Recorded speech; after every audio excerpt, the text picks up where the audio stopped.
Umagang kay ganda guys na imbitahan kami sa birthday ni Baby Guapo sa water camp. Kasama ang buong pamilya ni girlfriend. Mapupuntahan ito sa Kawit paglampas sa Aguinaldo Shrine and Museum. Kung naghahanap kayo masayang family outing ay sulit dito at may iba't ibang klase swimming pool. Meron pa silang waiting area at malamig pa dito dahil may maraming fans sa itaas. Ito nga pala si birthday boy na si Baby Zion Guapo, excited na siya maligo. Biglang may paepal na babae. Ito pala guys yung mga dala namin. Meron rin pala silang social media at mga paskil na pwede makontak tapos mga bawal sa loob. Ito naman si Baby Zip Ora, kapatid ni birthday boy Zion, at si tita hindi ko kilala yung isang babae. Meron din sila guys palaruan ng mga bata para hindi maboring habang nag-aantay. Ayan, tamang laro muna sila para hindi mainip. Ito yung entrance nila guys at marami rin pumupunta dito. Tapos meron rin silang security para manatiling maayos at ligtas ang lugar dito. Nakapasok na kami at meron pa silang playground sa loob at itong water camp sign. Grabe, sobrang dami tao sa loob. Ito pala yung cottage sa bandang kabila at akala ko dito na kami pero hindi pala. Kaya ito, kasama ko pa rin si Baby Guapo, papunta kami sa room. Nakarating na kami sa room at kami ay nasa Aguinaldo at meron pang ibang room dito. Pagpasok pa lang ay masasabing maganda at malinis, kita sa mukha nila yung excitement. Hinahanda at nilalapag na yung pagkain tapos nauna na si Tito kumain. Ito pala CR nila guys, complete, may sabitan tapos bidet. At nag-ana rin hot and cold shower.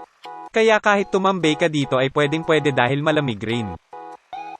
Kakain muna kami para mamaya may lakas at motivated maligo sa swimming pool. Ang sweet naman ni ate girl, hindi ko yan kilala, nakisama lang sa amin. Pagtapos kumain ay nagkape muna sila para raw lalo silang ganahan at nood muna ASAP and chill. Habang ako ay nagbawas, si girlfriend ay nauna umakyat para makita yung second floor. Masasabing maganda at masarap mahiga dito dahil malakas ang aircon tapos malamig at mabango pa. Tapos pag sumilip sa bintana ay maaliwales, kaya sulit na sulit mamaya humiga na. Room tour lang ang dating. Kita naman ang ganda. Pagkaakyat ko, ayan siya, tamang higa na una pa sa first at nagulat rin ako sa ganda dito. Nag-akyatan na sila at gusto na rin muna magpahinga, kala ko motivated na maligo sa swimming pool. May batang makulit na ayaw pa matulog. Nilalamig naman tong bossing na bata. May isang bata naman ng gulo sa amin at nakikipaglaro muna bago matulog. Ang sigla-sigla at ang kulit nitong batang ito, si birthday boy Zion pala. Pa-cute at gulat yarn. Pagtapos magsitulog at pahinga ay naghahanda ng maligo at kabila naman may kain na gaganap. Kami naman ay naglalagay sunblock at lalo akong nagmukhang multo dito. Inaasar pa ni girlfriend si birthday boy dahil sa salbabida pero meron naman na siya. Ayan, kitang-kita nag-aaway pa silang dalawa, pati ako nagugulo. Nagkakagulo na ang mga chikiting maligo at inaantay lang iba para sabay-sabay na. Ito guys yung sa kabilang lugar na may wave pool at kiddie pool. Pero hindi kami maliligo dito dahil sa kabila sila magpicture at marami rin swimming pool pa doon. Papunta na kami sa kabila at marami iba't ibang klase na cottage. Nadepende kung saan gusto yung pwesto. Huminto muna kami dito dahil magpicture pa sila at ako naman tamang video para may clips lang. Ito yung madadaanan na tulay papunta sa maraming pool. Ito yung sa kabilang pwesto, videohan ko lang para mas kita at malinaw. Shout out po sa mga nahahagip ng video ko. Ito naman yung 3 feet at may slides na swimming pool sa mga mahilig magsaya, at hilig mag-slides tapos malamig ang tubig dito. Bali 2 slides ang nasa 3 feet. Kami naman ay naligo sa circle swimming pool, 3 feet ito at paikat lang siya. Bali para kang tinutulak dito kaya mapapaikot ka talaga pero katamtaman lang ang lakas. Marami ka rin tulay na madadaanan at ganito may mga raindrops ang style. Mas malamig dito kumpara dun sa naunang 3 feet swimming pool. Kaya mas okay dito sa mga mahilig sa malamig. Ang tagal nila girlfriend mag-picture kaya ito wala siya sa video. Sa wakas ay dumating na siya, sulit ang pictorial nila. Kaya ito kami naman nag-swimming kasama si Ate Che. Tamang kulitan at kwentuhan lang habang nagpapadala sa agos nitong circle swimming pool. Siya naman pinahawak ko para maiba at makaligo ako maayos dito. Gumamit pala kami dito waterproof case kaya may kulay blue kayong nakikita para hindi mabasa si baby iPhone.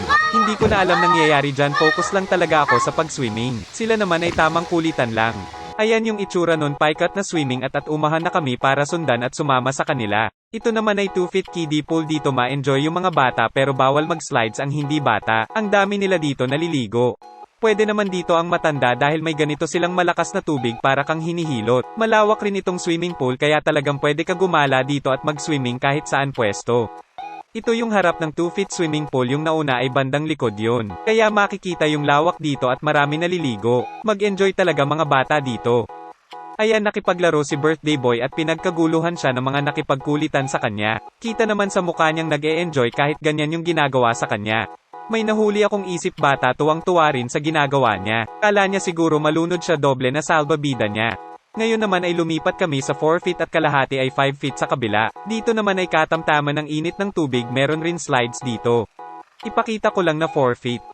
Ayan sila at una akala nila hindi abot kaya ang tagal pa nilang sumunod. Kaya pala walang sound guys, baka makopyright, tamang sayaw lang sila. Yung isa ganado sumayaw, yung isa naman parang naliligaw lang.